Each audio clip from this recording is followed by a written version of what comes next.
గత 40 సంవత్సరాల నుంచి పంటలు పండించుకుంటూ వస్తున్నాను. అలాగే ఇప్పుడు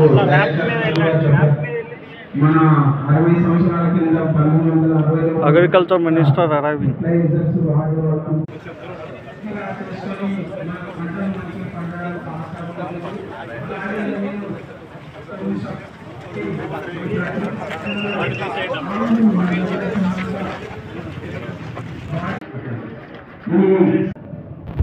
సో ఈనాటి కార్యక్రమానికి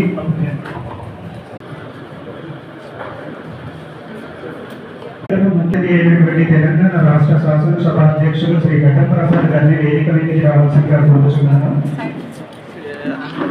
అందరూ ఎవరి స్థానంలో వారు కూర్చోవలసిందిగా సమయం. అదేవిధంగా ఈ కార్యక్రమానికి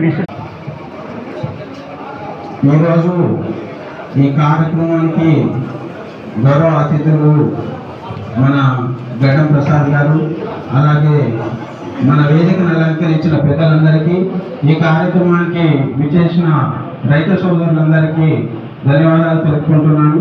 నేను గత 40 సంవత్సరాలుగా వ్యవసాయం చేస్తున్నాను. అలాగే గత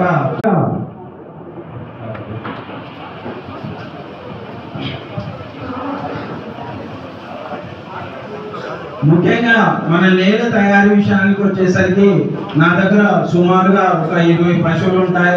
ఒక 50 నుండి 100 దేశవాళీ కోళ్ళు ఉంటాయి. వీటి భూతి వ్యర్థాలతో పాటు మన పెట్ట కాబట్టి ఈ ప్రధాన కంది పంట అనేది అతివృష్టికి చనిపోవడం అనేది జరుగుతుంది. అయితే 5 సంవత్సరాల క్రితం ఇలాగే కంది పంట 9 ఎకరాల్లో వేసినప్పుడు ఒక 5 ఎకరాలు మొత్తం పంట అనేది అతివృష్టి వల్ల చనిపోవడం జరిగింది.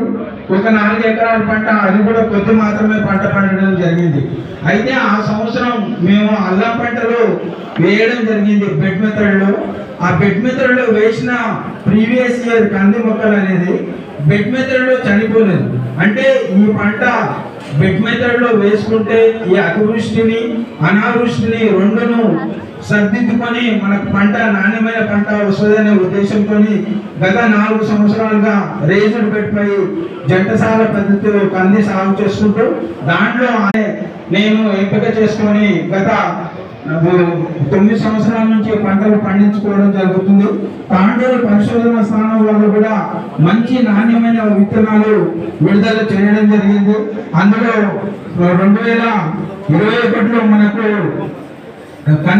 TDRG 59 అనేది చాలా మంచి వెరైటీని విడుదల చేయడం జరిగింది. ఆ విధంగా మేము పంటలు పండించుకుంటున్నాం.